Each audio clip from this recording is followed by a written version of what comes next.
오늘 은혜 받으실 하나님 말씀은 역대하 20장 18절에서 30절 말씀입니다. 역대하 20장 18절에서 30절 말씀을 다 같이 봉독하겠습니다. 여호사밧이 몸을 굽혀 얼굴을 땅에 대니 온 유다와 예루살렘 주민들도 야훼 앞에 엎드려 야훼께 경배하고 그핫 자손과 고라 자손에게 속한 레위 사람들은 서서 심히 큰 소리로 이스라엘 하나님 야훼를 찬송하니라. 이에 백성들이 아침에 일찍이 일어나서 드고와 들로 나가니라. 나갈 때에 여호사밧이 서서 이르되 유다와 예루살렘 주민들아 내 말을 들을지어다. 너희는 너희 하나님 야훼를 신뢰하라. 그리하면 견고히 서리라. 그의 선지자들을 신뢰하라.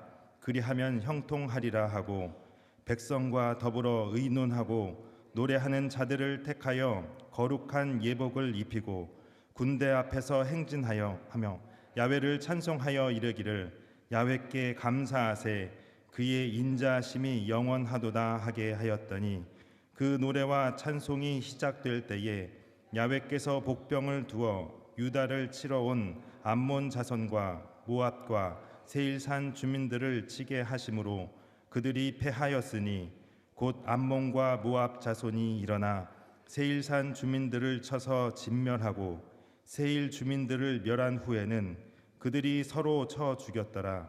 유다 사람이 들 망대에 이르러 그 무리를 본즉 땅에 엎드러진 시체들 뿐이요 한 사람도 피한 자가 없는지라.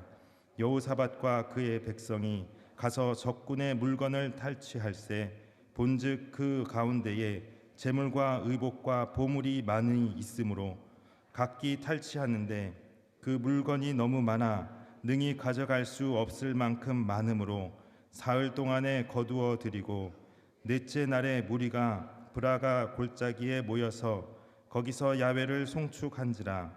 그러므로 오늘날까지 그곳을 브라가 골짜기라 일컫더라.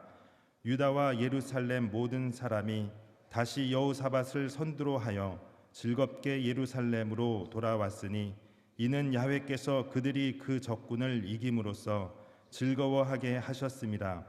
그들이 비파와 수금과 나팔을 합주하고 예루살렘에 이르러 야훼의 전에 나아가니라. 이방 모든 나라가 야훼께서 이스라엘의 적군을 치셨다 함을 듣고 하나님을 두려워함으로 여호사밧의 나라가 태평하였으니 이는 그의 하나님이 사방에서 그들에게 평강을 주셨음이더라. 아멘. 아멘. 할렐루야. 우리의 귀한 은혜의 말씀을 전해주실 선교사님은 독일 프랑크푸르트에서 주 찬양 순복음교회를 담임하고 계시는 우리 고창수 선교사님이십니다. 선교대회 때 와서 우리에게 은혜의 말씀을 주셨던 기억이 납니다. 여러분, 22년 전에 조영교 원로 목사님이 선교사로 파송해서 한 교회를 지금까지 잘 섬기고 계십니다. 아멘.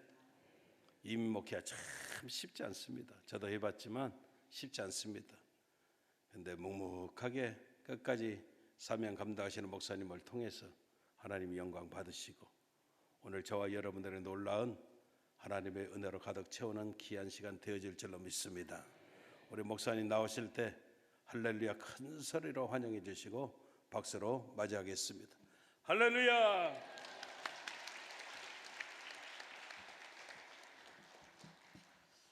할렐루야. 주 안에서 또 이렇게 여러분 만나서 귀한 은혜의 말씀을 나눌 수 있도록 인도하신 우리 하나님께 감사드리고 또 우리 양수 목사님께 감사드립니다. 저는 오늘 이 역대하 20장 18절에서 30절의 말씀을 가지고 브라가 골짜기 축복이라는 제목으로 같이 은혜를 나누겠습니다. 저는 오늘 이 본문 말씀을 하나님과 사람의 상호작용, 상호관계라는 측면에서 살펴보려고 합니다. 따라 하십시다. 관계는 상호작용이다. 믿음은 하나님과의 관계다. 믿음은 하나님과의 상호작용이다. 네, 관계라는 것은 상호작용입니다. 그리고 믿음이라는 것은 관계입니다. 믿음은 하나님과 우리의 상호작용입니다. 자, 오늘 본문의 말씀도 결국 여호사밧과 하나님과의 상호작용의 이야기입니다. 문제를 만났을 때 여호사밧은 하나님께 기도합니다. 기도하는 여호사밧에게 하나님께서 응답하십니다. 또 그 응답하신 하나님께 여호사밧은 찬양으로 반응합니다. 이 찬양하는 여호사밧에게 하나님은 기적으로 은혜를 베푸십니다. 또 기적을 베푸신 하나님 앞에 또 여호사밧은 또 찬양합니다. 이 찬양하는 여호사밧에게 하나님은 놀라운 은혜의 복과 선물을 또 베풀어 주십니다. 그런 하나님 앞에 여호사밧은 또 즐거움으로 성전으로 나갑니다. 결국 이 여호사밧과 하나님의 끊임없는 주고받은 그런 관계의 연장, 이것이 바로 오늘 본문의 이야기이고 그것이 바로 신앙의 여정입니다. 자, 인생이라는 것이 사람과 사람의 관계성에서 오는 상호작용인 것처럼 신앙이라는 것도 하나님과 우리의 상호작용입니다. 관계라는 것이요, 한쪽에서만 일방적으로 열심을 낸다고 되는 것이 아니라 반대편에서 반드시 반응이 있어야 됩니다. 여러분, 우리가 교회 생활을 하고 신앙생활을 하면서 나는 하나님 앞에 예배했다, 헌금했다, 봉사했다, 열심을 내었다, 이런 이야기들이 중요하지만 그것은 일방적인 것입니다. 자, 이러한 나에게 하나님이 뭘 하셨는지, 사실은 하나님께서 나를 부르셔서 그때부터 어떻게 은혜를 베풀어 주셨는지, 하나님으로부터 시작된 이 은혜의 이야기가 내 편에서 믿음의 고백으로, 믿음의 고백에 대해서 하나님께서 또 다른 은혜를 베푸심으로 거기에 나는 어떻게 반응했는지, 끊임없이 하나님과의 관계를 주고받으면서 깊어져 가는 것, 넓어져 가는 것, 이것이 우리의 신앙의 여정이 되어야 한다는 것입니다. 여러분, 하나님과의 관계가 깊어지시길 주님의 이름으로 축원합니다. 기억하십시오. 신앙은 하나님과의 관계, 상호작용입니다. 여호사밧은 어떻게 할지 알지 못하는 상황을 만날 때 하나님 앞에 엎드렸습니다. 자기 혼자만이 아니라 백성들과 더불어 하나님 앞에 나아가, 그러면 어떻게 하면 좋습니까? 자, 그 여호사밧 왕은요, 솔로몬이 성전을 헌당할 때에 하나님이 약속하셨던 그 말씀을 내가 기억합니다. 그 말씀에 근거하여 기도합니다. 주님, 도와주십시오. 이렇게 간구했어요. 여러분, 예수님께서도 이 땅에 계실 때 우리에게 주셨던 약속의 말씀이 있죠. 마태복음 7장 8절에 구하는 이마다 얻을 것이요, 찾는 이가 찾을 것이요, 두드리는 이에게 열릴 것이니라. 이것이 예수님이 말씀하셨기 때문에 예수님 시대만 적용되는 말씀이 아니라 예수님의 이 말씀은 하나님이 어떤 분인가를 가르쳐주는 말씀입니다. 여호사밧은 바로 이런 사람이었어요. 구하고 찾고 두드리면서 하나님의 은혜의 문을 열어젖힌 사람. 이렇게 하나님 앞에 나아가는 여호사밧에게 주님께서 야하시엘이라는 한 사람을 통해서 말씀하셨습니다. 15절에 보면 너희는 이 큰 무리로 말미암아 두려워하거나 놀라지 말라. 이 전쟁은 너희에게 속한 것이 아니요 하나님께 속한 것이니라. 또 뿐만 아닙니다. 17절에 너희는 두려워 말며 놀라지 말고 내일 그들을 맞서 나가라. 요 야훼가 너희와 함께하리라. 여러분, 하나님께서 나와 엎드려 기도하는 여호사밧의 마음이 얼마나 간절했겠습니까? 그런 여호사밧에게 하나님이 이 말씀을 주셨을 때 여호사밧의 마음이 또 얼마나 감격스러웠겠어요. 그런데 15절 17절 이 말씀 앞에 오늘 본문은 여호사밧은 어떻게 반응하고 있느냐는 겁니다. 18절 19절입니다. 여호사밧이 몸을 굽혀 얼굴을 땅에 대니 온 유다와 예루살렘 주민들도 야훼 앞에 엎드려 경배하고 그핫 자손과 고라 자손에게 속한 레위 사람들은 서서 심히 큰 소리로 이스라엘 하나님 야훼를 찬송하니라. 자, 기억하십시오. 여호사밧이 하나님 앞에 기도할 때 주께서 15절 17절 약속을 주기는 하셨지만 아직 상황이 변한 것은 아무것도 없습니다. 말씀을 하기는 했지만 그 말씀으로 인한 어떤 행동을 취한 것은 하나도 없습니다. 그 상황에서 여호사밧은 하나님 앞에 엎드립니다. 어느 정도로요? 보면 몸을 굽혀 얼굴을 땅에 대면서까지 하나님 앞에 감사와 경배의 모습을 보입니다. 이스라엘 백성들도 여호와 앞에 엎드려 경배했습니다. 자, 아무 상황의 변화가 일어나지 않았음에도 불구하고 말씀하시는 하나님은 반드시 이루실 줄 믿는 믿음이 이 여호사밧에게 있었다는 겁니다. 그리고 그는 하나님 앞에 감사로 찬양합니다. 정말로 우리가 하나님 앞에 믿음을 가지고 있는 사람은 기도할 때 그 믿음이 보여지는 것이 아니라 기도 응답받을 때 거기서 어떻게 반응하냐는 것입니다.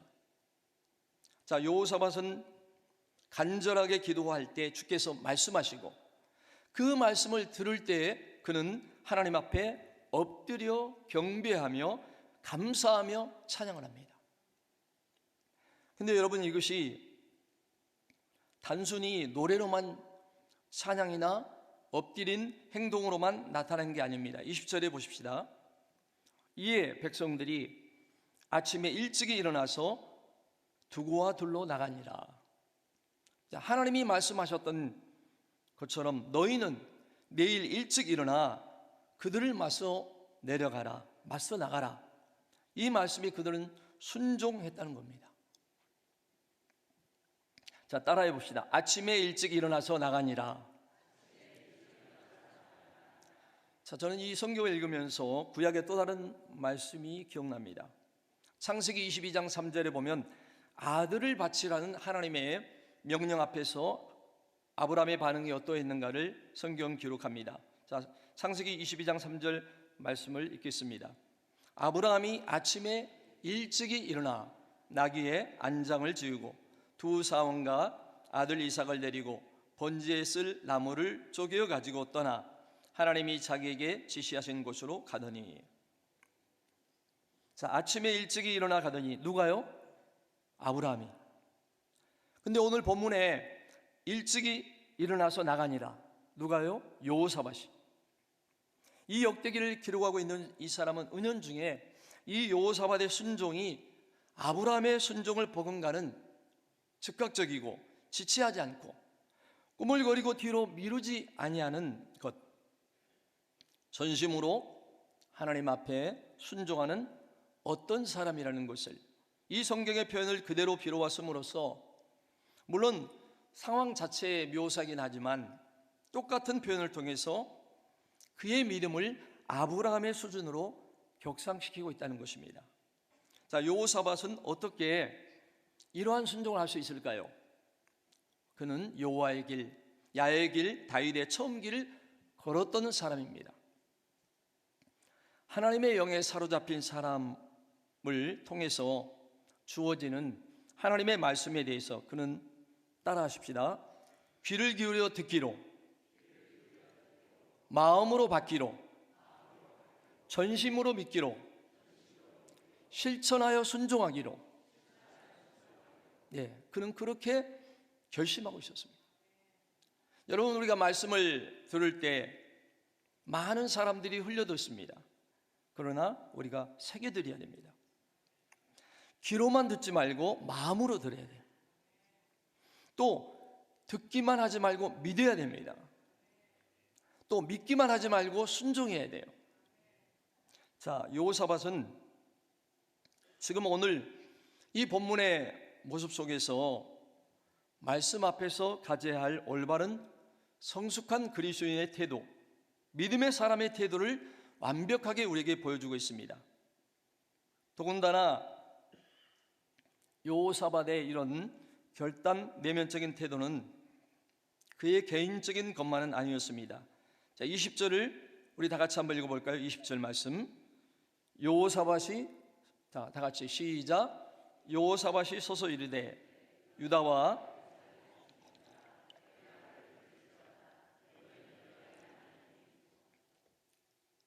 너희 하나님 여호와를 신뢰하라. 그리하면 경고히 서리라. 그의 선지자를 신뢰하라. 그리하면 형통하리라.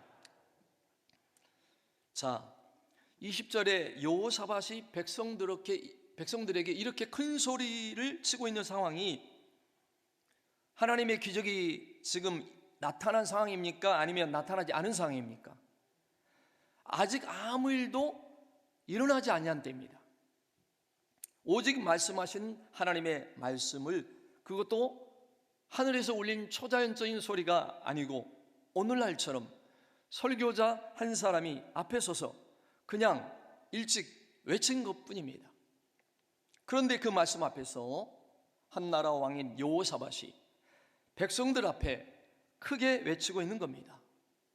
너희 야훼를 신뢰하라. 그러면 경고히 서리라. 그 하나님 선지자들을 신뢰하라. 그리하면 형통하리라. 저는 이것이야말로 여호사밧의 믿음이라고 말하고 싶습니다. 기도하는 모습이 그의 진짜 믿음이 아니라 말씀으로 응답하신 하나님 앞에 보지 못하는 것을 보는 것처럼 선포할 줄 아는 믿음, 그게 여호사밧의 믿음이라는 겁니다. 저는 성령 하나님께서 이 시간에 이 말씀이 여러분에게 믿어지게 하시기를 간절히 바랍니다. 하나님이 응답하신 그 응답 앞에 여호사밧이 이렇게 믿음으로 반응했을 때 우리 하나님은 또다시 여호사밧에게 반응하십니다. 22절에 보십시다. 그 노래와 찬송이 시작될 야훼께서 복병을 두어, 자, 복병을 두었답니다. 복병은 숨겨진 군사력 병사들, 그게 복병이죠. 유다를 치러 온 암몬과 모압과 세산 사람을 치게 하셨습니다. 어떻게요? 23절의 설명입니다. 곧 암몬과 모압 자손이 일어나 세산 주민들을 쳐서 진멸하고, 자, 암몬과 모압과 세산에 거주하는 이방 족속들이 이 세 개의 민족이 연합해서 여호사밧과 유다를 공격해 왔어요. 그런데 하나님께서 말씀하셨습니다. 내가 너희를 위하여 싸우리라. 이 전쟁은 너의 전쟁이 아니라 나의 전쟁이다. 내려가서 내가 어떻게 하는지 봐라. 그때 믿음으로 순종해서 아침에 일찍 일어나 들에 나가서 봤더니만 어떤 일이 벌어졌어요? 세 족속이 연합하여 유다를 공격하러 왔는데요, 갑자기 두 족속이 연합하여서 하나를 쳐서 공격해버리고 이겨버립니다. 그리고 나더니만 또 이 두 족속이 자기들 둘이 싸워서 둘 다 전멸해버리고 한 명도 남지 않아요. 자, 성경을 계속 읽어봅니다. 23절. 곧 암몬과 모압 자손이 일어나 세일산 주민을 쳐서 직멸하고 세일 주민을 멸한 후에는 그들이 서로 쳐 죽였더라. 자, 그 결과가 뭐냐? 24절이요. 유다 사람이 들망대에 이르러 그 무리를 본즉 땅에 엎드려진 시체뿐이요 한 사람도 피한 자가 없느니라. 자, 여러분, 우리 하나님은 살아계셔서 하나님의 백성을 이렇게까지라도 구원하신다는 거예요. 서로 물고 뜯는 적들이 서로 상호 교전을 통해서 여호사밧과 유다 백성들은 손 하나 까딱하지 아니하고 전쟁에서 승리했어요. 그리고 그 전쟁에서 승리를 통해서 얻게 되는 모든 부수적인 이익조차도 여호사밧과 그의 백성들이 누리게 됩니다. 자, 여러분 25절 한번 다 같이 읽어볼까요? 여호사밧과 그 백성이 가서 적군의 물건을 탈취할세 본즉 그 가운데 재물과 의복과 보물이 많이 있으므로 각기 탈취하는데 그 물건이 너무 많아 능히 가져갈 수 없을 만큼 많으므로 사흘 동안에 거두어들이고. 자, 일종의 전리품이죠. 전쟁에서 이겼습니다. 그러면 그들이 가지고 있는 모든 것들을 다 탈취해 오는데 각 사람이 모든 부대가 다 들어가서 탈취하는데도 불구하고 오늘 본문에 보면 많다라는 것을 오늘 성경에서는 몇 번이나 강조하는데, 심지어 유다 나라의 병사들이 다 탈취하는데 이것이 며칠 걸렸어요? 사흘 걸렸다는 거예요. 얼마나 전리품이 많았으면 사흘 동안, 기가 막히잖아요. 계속 거두들이도 많다. 자, 이런 하나님의 구원을 경험하고 기적을 경험하고 더군다나 내 수중에 돈과 보물까지 다 들어왔으니 여러분, 유다 백성들이 얼마나 기분이 좋았을까요? 성경도 그걸 얘기합니다. 26절에 넷째 날에 무리가 브라가 골짜기에 모여서 거기서 여호와를 송축한지라 그러므로 오늘날까지 그곳을 브라가 골짜기라 일컫더라. 자, 여러분, 하나님이 베풀어 주신 이 놀라운 이 은혜 앞에서 유다 백성들과 여호사밧의 반응이 무엇이었습니까? 송축입니다. 송축.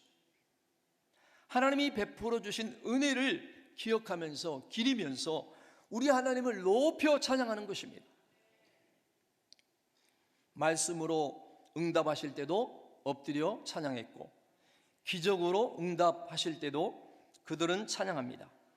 그리고 그들은 그 골짜기 이름을 브라가라는 이름으로 부르기 시작했습니다. 그런데 이 브라가에는 두 개의 뜻이 있습니다. 첫 번째는 찬양하다, 송축하다는 이름의 뜻이에요. 그러니까 다시 말하면 브라가 골짜기는 우리말로 바꾸면 찬양의 골짜기가 되는 거예요. 후손들이 그 이름을 부를 때마다 뭘 기억하겠어요? 여기는 왜 찬양의 골짜기죠? 이 골짜기에서 뭘 했다고? 이곳은 옛날 여호사밧 왕실에 이러이러한 일이 있어서 하나님 앞에 찬양했더니 이 하나님이 이런 기적을 이루지 않았어. 성경 22절 잊지 말할 표현이 있죠. 그 노래와 찬송이 시작될 때. 하나님이 기적을 언제 이루셨나요? 하나님의 백성이 문제 앞에서라도 하나님의 약속의 말씀을 믿고 찬송할 때 하나님이 기적을 일으키셨어요. 그래서 우리 조상들은 또 찬송이 있어. 그래서 이 골짜기는 찬송의 골짜기야. 자, 또 다른 뜻이 하나 있습니다. 브라가라는 단어에는 축복, 복 주시다는 의미가 있습니다. 똑같은 단어인데 이 단어를 사람이 하나님에게 내가 브라가입니다 라고 말하면 내가 하나님을 찬양합니다라는 뜻입니다. 그런데 하나님이 하나님의 백성들을 브라가하셨다 라고 말하면 이것은 하나님이 복 주셨다는 것입니다. 똑같은 단어인데 하나님이 쓰여질 때와 사람이 쓰여질 때 의미가 다르다는 거예요. 그런데 이 다른 의미가 한 자리에 그대로 이루어진 것입니다. 하나님의 백성들이 하나님을 찬송할 때 하나님께서 하나님의 백성들에게 복을 주셨다. 그래서 이 골짜기 이름이 브라가 골짜기가 된 것입니다. 여러분, 오늘 우리 삶에도 이런 브라가 골짜기가 생겨나기를 축원합니다. 어떤 문제, 어떤 상황 앞에서라도 나는 하나님을 믿는 믿음 때문에 여호와를 신뢰하고 그의 정도를 신뢰하고 말씀을 신뢰하는 것 때문에 그러면 내가 견고히 서게 되고 내가 형통하게 될 것을 믿고 하나님을 찬양하는 것입니다. 할렐루야. 우리가 하나님을 불화가하면 하나님이 우리를 어떻게 하신다고요? 불화가하신다, 축복하신다. 우리가 하나님을 불화가할 때는 찬양한다는 거예요. 하나님이 우리를 불화가할 때는 뭐라고요? 축복하신다. 할렐루야. 오늘 이걸 꼭 잊지 마시기 바랍니다. 그런데요, 여러분, 불화가가 끝이 아니에요. 하나님을 찬양하면 우리 하나님께서 그 찬양을 그냥 듣고만 계시나요? 절대 가만히 계시지 않습니다. 우리 하나님은 하나님의 백성들과 상호작용을 좋아하기 때문에 오늘 본문 속의 마지막 결론 부분을 보면 하나님의 은혜로 말미암아 세 가지 결과가 나타납니다. 첫 번째, 27절 함께 읽겠습니다. 유다와 예루살렘 모든 사람이 다시 여호사밧을 손들어하여 즐겁게 예루살렘으로 돌아왔으니 이는 여호와께서 그들이 그 적군을 이김으로써 즐거워하게 하셨습니다. 자, 하나님이 하나님의 사람들에게 즐거움을 주셨다는 거예요. 예수님께서 요한복음 16장 24절에 우리에게 이런 말씀을 주셨습니다. 지금까지는 너희가 내 이름으로 아무것도 구하지 아니하였으나 구하라, 그리하면 받으리니 너희 기쁨이 충만하리라. 사실 예수님이 말씀하시는 기도와 기도 응답이 추구하는 궁극적인 목적이 뭐냐? 그건 우리 마음속의 기쁨이에요.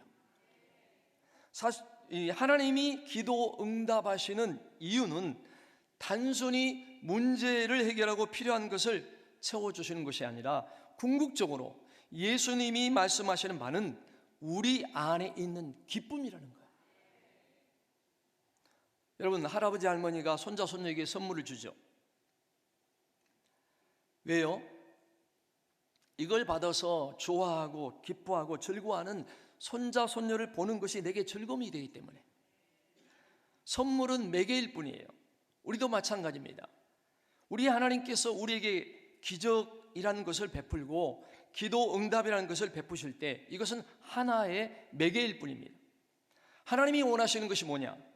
우리가 즐거워하는 거예요. 그런 우리를 보고 하나님이 또한 기뻐하고 즐거워하시는 것, 이게 우리 하나님이 원하시는 우리의 삶입니다.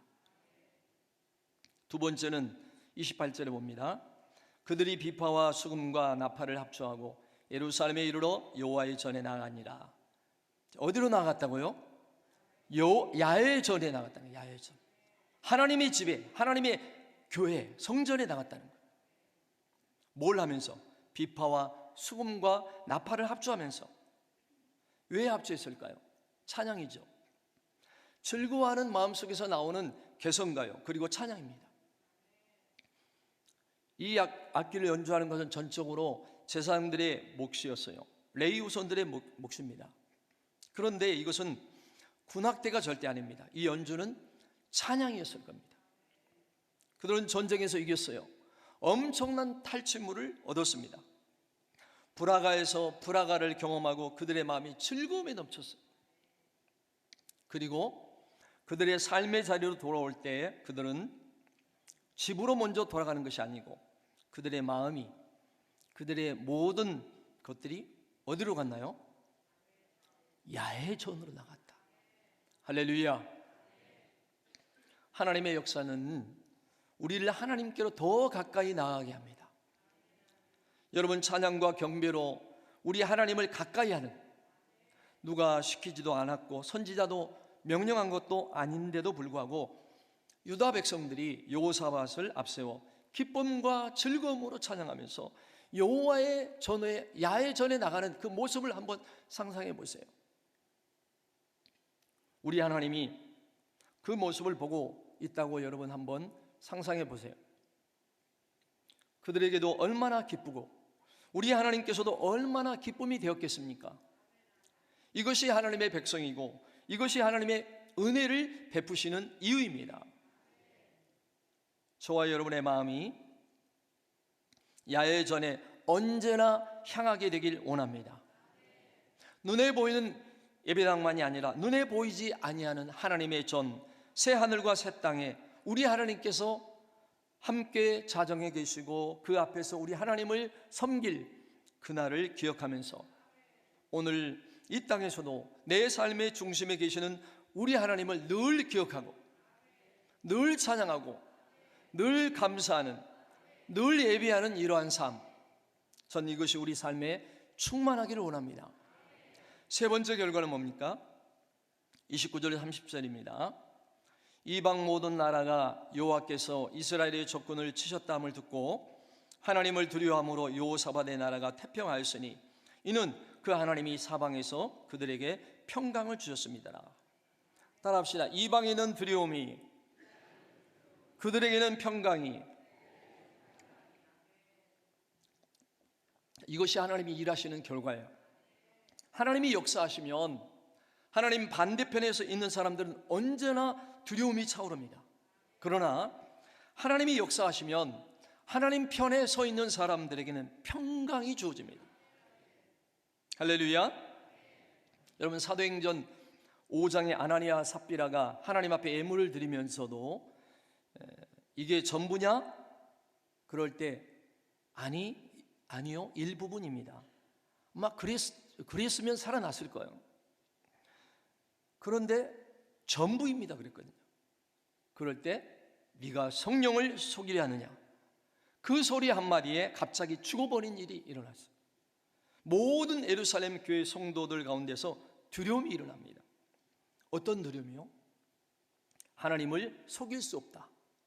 거짓으로 나가면 죽는다. 진짜 하나님을 사랑하는 사람들의 마음은 어떤 마음을 가졌을까요? 정말로 하나님이 살아계시는구나. 우리 하나님은 내 마음도 다 아실 거야. 여러분, 정직한 사람은 알아주는 하나님이 고맙고요, 부정직한 사람은 그것까지 아는 하나님이 두려울 뿐이에요. 우리 하나님이 일하시면 이방인에게는 두려움이 옵니다. 그러나 하나님의 백성에게는 평강이 옵니다. 어느 정도 평강이냐? 성경에서 거의 쓰이지 않는 단어가 태평이라는 단어인데 오늘 본문에 그 단어가 쓰여졌어요. 태평. 이 태평과 평강은 단순히 문제가 없다는 것이 아닙니다. 하나님의 다스리심, 하나님의 간섭하심, 하나님의 역사로 말미암아 하나님의 백성들 속에 문제가 해결되어지고 그들이 원래 추구하지도 않았던 놀라운 복을 받아 누리게 하고 그것으로 말미암아 기쁨이 일어나고 찬양이 일어나고 믿음이 새로워지는 이 상태, 말 그대로 샬롬입니다. 하나님의 샬롬이 하나님의 백성들에게 임한 것입니다. 말씀을 맺습니다. 여러분, 어떤 상황, 어떤 처지에서라도 심지어 문제가 있더라도 찬송하고, 응답받아도 찬송하고, 기적을 보더라도 찬송하고, 우리의 삶에 찬송이 넘쳐나기를 소망합니다. 우리의 생각 속에서, 우리 입술에서 찬송이 끊어지지 않기를 바랍니다. 여러분, 어떤 상황에서도 우리가 찬송을 하나님께 응답하면 하나님은 적절한 말씀으로, 적절한 기적으로 우리에게 은혜를 베풀어 주시고 그 하나님의 은혜는 우리의 삶 속에서 즐거움으로, 하나님을 가까이 하고자 하는 믿음의 갱신으로, 그리고 평강으로 우리에게 또 다시 갚아주신다는 겁니다. 여러분, 우리 인생의 불화가 골짜기가 날마다 이곳저곳에서 세워질 수 있기를 바랍니다. 여러분은 하나님을 신뢰하고 하나님을 송축하면 하나님께서 복 주십니다. 하나님을 불화가하면 하나님도 우리를 불화가하십니다. 이 제목을 붙잡고 부르짖어 기도하며 살아감으로 이 하나님을 경험하는 복된 삶이 되시기를 축원합니다. 기도하시겠습니다. 아버지 하나님, 우리 인생에 위기들이 닥쳐올 때에 문제와 상황을 보면서 두려워하고 절망하지 않고 오직 하나님만 바라보면서 기도하게 하심을 감사드립니다. 하나님의 말씀을 신뢰함으로 하나님께 감사와 찬송을 드리게 하시옵소서. 어떤 상황에도 하나님을 찬양함으로 평강의 은혜를 누리게 하여 주시옵소서. 눈물의 골짜기가 될 뻔한 골짜기에서 하나님께 찬양을 드릴 때 축복의 골짜기, 불화가 골짜기로 바꾸어 주신 하나님께서 우리의 삶을 열어주시고 풀어주시고 승리케 하여 주실 줄로 믿습니다. 삶의 불화가 골짜기들이 세워져서 주신 응답과 복으로 하나님을 더 크게 찬양하는 삶의 승리자들이 되게 하여 주시옵소서. 예수님의 이름으로 감사 기도드리옵나이다. 아멘.